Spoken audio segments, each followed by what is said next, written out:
This picture gives information of a meandering river. We can see in the middle of picture there is a blue river meandering in high waves. On one side of the river, there stands a high cliff, from which rainfall washes sand down into the river. Across the river, the bank forms a buoy towards the river, called neck. The neck forms because the sand washed into the river accumulates. In conclusion, this picture shows why a river meanders.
This picture gives information of the Earth system.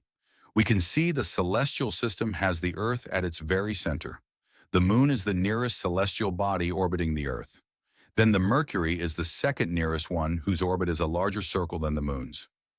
The Venus is just further than the Mercury. The Sun orbits outside the Venus. The Jupiter's orbit is between the Sun's and the outermost one, the Saturn's. In conclusion, this picture is about the geocentric theory.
This picture gives information of tree rings.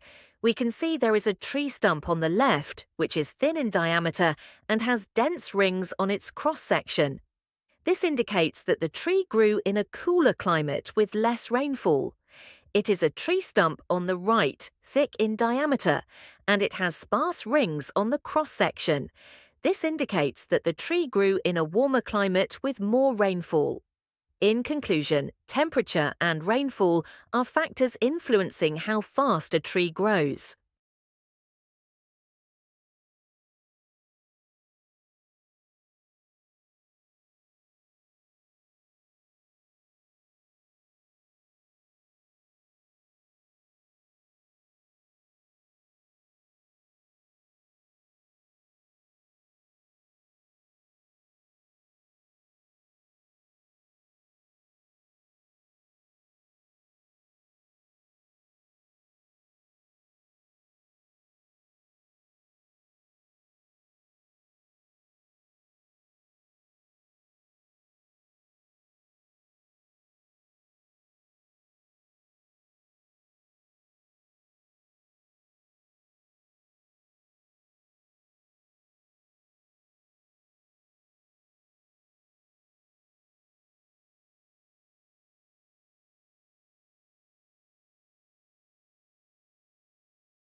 This picture gives information of water collection. We can see there is a piece of machinery which consists of bucket, rope, pivot, and lever. One person uses a small bucket to collect water to a big bucket hung at one end of the lever. When the big bucket is filled, another person pulls a rope at the other end of the lever.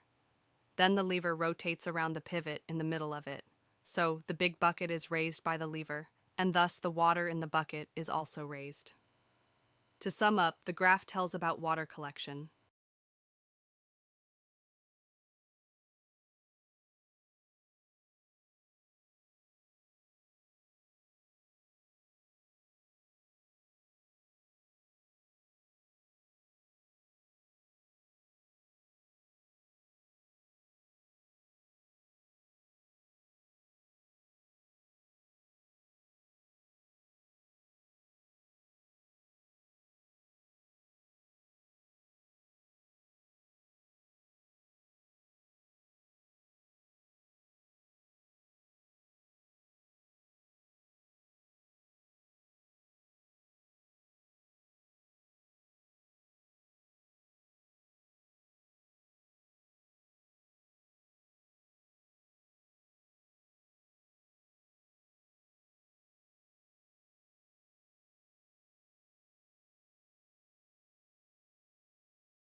This picture gives information of generation of solar electricity. We can see the panel receives sun rays and absorbs solar energy. The energy is sent by the panel to the transformer, at which the energy goes in two directions. One direction is to the battery, and it drives a bulb. The second direction is to store the electricity, and electrical appliances can use it at any time. To sum up, the graph tells about solar electricity generation. Thanks for watching. Please like, share, and subscribe this channel for more videos.